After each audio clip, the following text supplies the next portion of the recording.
दोस्तों, अक्सर हमारा दिमाग विचारों से भरा रहता है। हम लोगों के बारे में, अपने बारे में, अपने काम के बारे में, परिवार के बारे में और वो सब सोचते रहते हैं जो हमारे दिमाग में भरा रहता है। वह कभी भी साफ नहीं होता और इसीलिए हमें वह सब बार बार याद आता है और हम दुखी और चिंतित रहते हैं।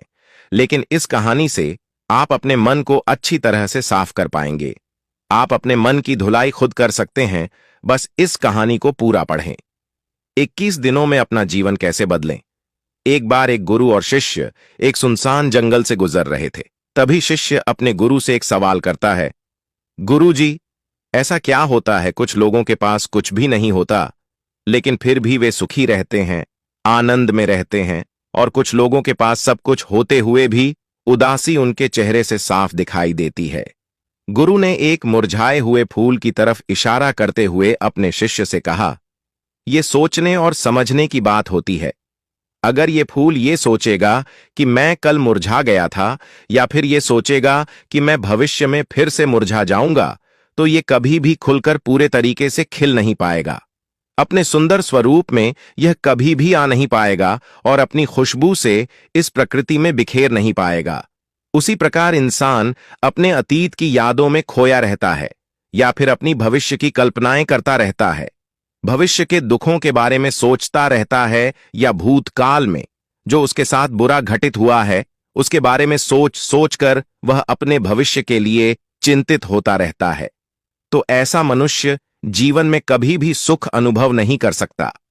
यह समझने की बात होती है कि जीवन हमेशा वर्तमान में होता है।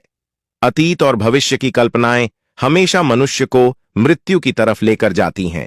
इसलिए यह जरूरी हो जाता है कि जिस प्रकार हम अपने शरीर की देखभाल करते हैं, उसे बीमारियों से दूर रखने के लिए उसकी अंदर से गंदगी भी साफ करते रहते हैं, उसी प्रकार समय समय पर हमें अपने मन और मस्तिष्क की भी गंदगी साफ करते रहना चाहिए, उसकी धुलाई करते रहना चाहिए।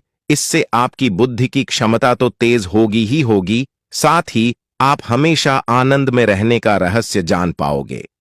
शिष्य ने सवाल किया, गुरुदेव, इससे पहले कि हम मन और मस्तिष्क पर चर्चा शुरू करें, मैं ये जानना चाहता हूं कि जिन लोगों के पास सब कुछ होता है वो दुखी क्यों रहते हैं और जिन लोगों के पास कुछ भी नहीं होता अक्सर वो आनंद में क्यों होते हैं। ये रहस्य क्या है? इसके पीछे क्या कारण हो सकता है? गुरु ने उत्तर दिया, कुछ लोग जीवन में सब कुछ हासिल कर लेते हैं और सब कुछ हासिल कर लेने के बाद उन्हें सब चीजों की व्यर्थता पता चल जाती है। ऐसे लोगों को अक्सर ये एहसास जकड़ लेता है कि मैंने जीवन में जो कुछ भी पाया, जो कुछ भी किया, उससे भले ही मैंने सुख सुविधाएं हासिल कर ली हों, लेकिन मन की शांति अभी भी बहुत दूर है, अधूरी है, उस तक मैं पहुंच नहीं पाया। सब कुछ पाकर भी मैं अपने मन को जान नहीं पाया। और जब इंसान को ऐसा लगता है तो उसे महसूस होता है कि जो भी उसने कमाया वो कौड़ियों के भाव का था। उसने अपना जीवन बेकार की चीजों में यूं ही व्यर्थ कर दिया। और वहीं पर जिस इंसान के पास जीवन में कुछ भी नहीं होता है, उसके पास एक उम्मीद होती है। वह सब कुछ पाने की लालसा रखता है और वही लालसा, वही इच्छा उसे जीवन में खुश रखती है, आगे बढ़ाती है, ऊर्जा से भरा हुआ रखती है। गुरु ने अपने हाथ से एक सूखे पेड़ की तरफ इशारा करते हुए कहा, शिष्य, कभी तो यह पेड़ भी हरा भरा रहा होगा, फलों से लदा हुआ रहा होगा। अनेक प्रकार के पक्षी और जानवर इस पर कीड़ाएं करते होंगे, इसके फलों को खाते होंगे। उस समय इस पेड़ को भी यह पता नहीं होगा कि एक दिन तुम सूख जाओगे और तुम्हारी हालत इतनी बदतर हो जाएगी कि तुम किसी को छांव तक नहीं दे पाओगे, तुम्हारे ऊपर पत्ते तक नहीं रह जाएंगे, फल तो दूर की बात रही। उसी प्रकार मनुष्य अपने जीवन की दौड़ में यह भूल जाता है कि जिस दौड़ में वह सबसे आगे निकलने की कोशिश कर रहा है उसका अंतिम चरण तो मृत्यु ही है। काश वो कभी इस दौड़ से अलग हटकर ये देख पाए कि इसका अंतिम चरण तुम्हें कहीं नहीं पहुंचाएगा, कि जिस दौड़ को वो सबसे आगे निकलकर जीतने के ख्वाब देख रहा है उसका अंतिम चरण मृत्यु ही है। काश वो कभी जीवन की दौड़ में ठहरकर ये देख पाए कि उसका अंतिम चरण क्या होगा, तो वह उन कामों को छोड़ सकता है जो व्यर्थ हैं, जो बेकार हैं, और ऐसे कार्यों की तरफ आगे बढ़ सकता है जो उसके जीवन में आनंद पैदा करते हों, जो उसके जीवन को एक नई दिशा देते हों। गुरु ने खुद की तरफ इशारा करते हुए समझाया, एक योगी वो होता है जो जीवन की दौड़ में ठहर जाता है, जो ये समझ लेता है कि जीवन का अंतिम चरण तो मृत्यु ही है। इसलिए वह जीवन में सुख सुविधाएं हासिल करने की बजाय खुद के मन और मस्तिष्क को एक नए आनंद की तरफ ले जाने का प्रयास करना शुरू कर देता है। शिष्य ने सवाल किया, गुरुदेव, क्या एक गृहस्थ जीवन में जीने वाला मनुष्य उस आनंद की प्राप्ति नहीं कर सकता, और अगर कर सकता है तो उसे किस प्रकार शुरुआत करनी चाहिए? गुरुदेव ने उत्साहित होकर उत्तर दिया, बिल्कुल कर सकता है।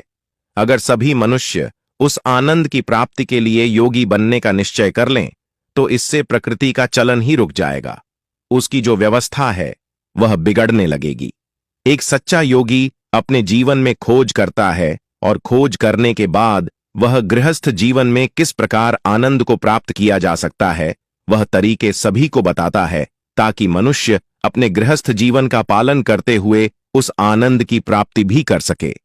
मैंने अपने जीवन में जो खोज की है उसके अनुसार मनुष्य को समय समय पर अपने मन और मस्तिष्क की सफाई करते रहना चाहिए। मनुष्य अपने शरीर पर तो ध्यान दे लेता है, लेकिन अपने मन और मस्तिष्क को वह भूल जाता है, उस पर कभी ध्यान नहीं देता, और उसी वजह से मन और मस्तिष्क बूढ़े होते चले जाते हैं। उनमें जवानी नहीं रह जाती, और जब उनमें जवानी नहीं रह जाती तो उनमें नयापन और ताजगी नहीं रह जाती, जिसकी वजह से एक इंसान उदासी से भर जाता है। मन और मस्तिष्क की गंदगी क्या होती है, पहले मैं तुम्हें यह बताता हूं। हर मनुष्य के जीवन में कुछ ऐसी घटनाएं घटती हैं जिनका उसके मनोमस्तिष्क पर बहुत गहरा असर पड़ता है।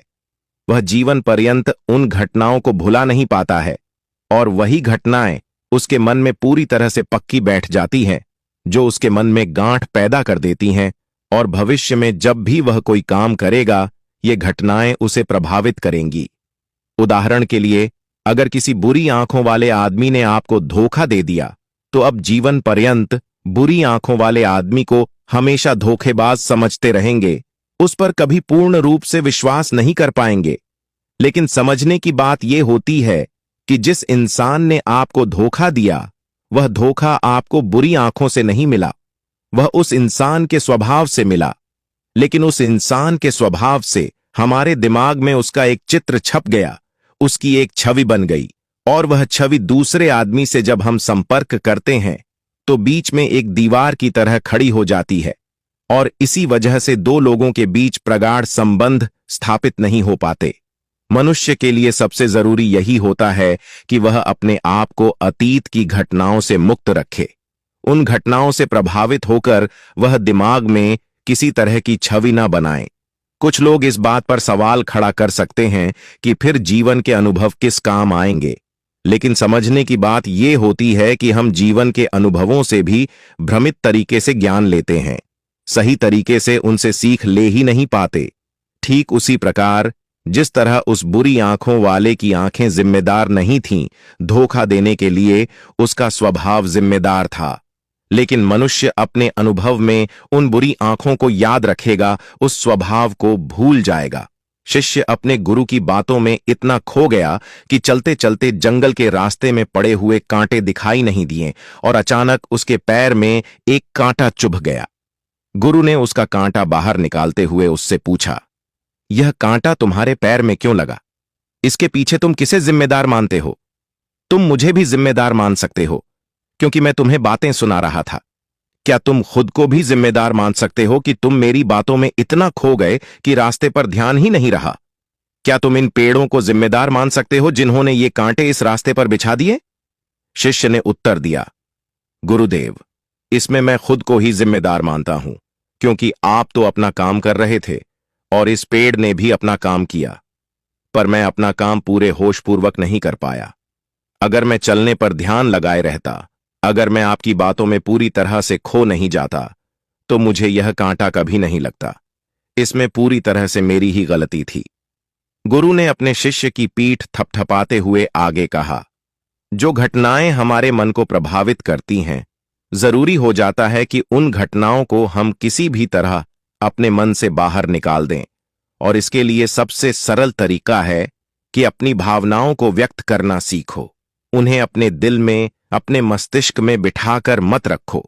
जब तुम किसी दूसरे मनुष्य के सामने अपनी भावनाओं को व्यक्त कर देते हो तो तुम्हारे मन का बोझ हल्का हो जाता है। कुछ लोगों का स्वभाव ऐसा होता है कि वे अपने मन की बात किसी को नहीं बताते। ऐसे लोग अक्सर अपने अंदर ही अंदर दुखी होते रहते हैं, लेकिन वे अपने मन की बात किसी दूसरे आदमी के सामने नहीं बताते। इसके उलट कुछ लोग ऐसे भी होते हैं जो अपने मन में किसी भी बात को रख नहीं पाते। उनके साथ कुछ भी अच्छा या बुरा होता है, वे अपने मन की बात, अपनी भावनाओं को दूसरों के सामने व्यक्त कर देते हैं। तुमने खुद महसूस किया होगा कि जो लोग अपने मन की भावनाओं को व्यक्त कर देते हैं, वे जीवन में ज्यादा आनंदित रहते हैं। कभी भी प्राकृतिक रूप से आए हुए वेग को रोकना नहीं चाहिए।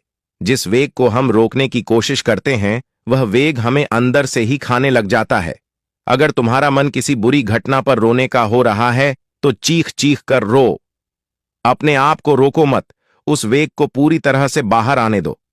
अगर किसी दूसरी घटना पर तुम्हारा मन खुश होने का, आनंदित होने का हो रहा है, तो पूरी तरह से नाचो गाओ, जिससे तुम उस वेग को बाहर निकाल सको। जब वो वेग अपनी पूरी गति के साथ बाहर आ जाता है, तो पीछे छोड़ जाता है एक खालीपन, एक अकेलापन, एक शांति, एक मौन, एक अनुभूति।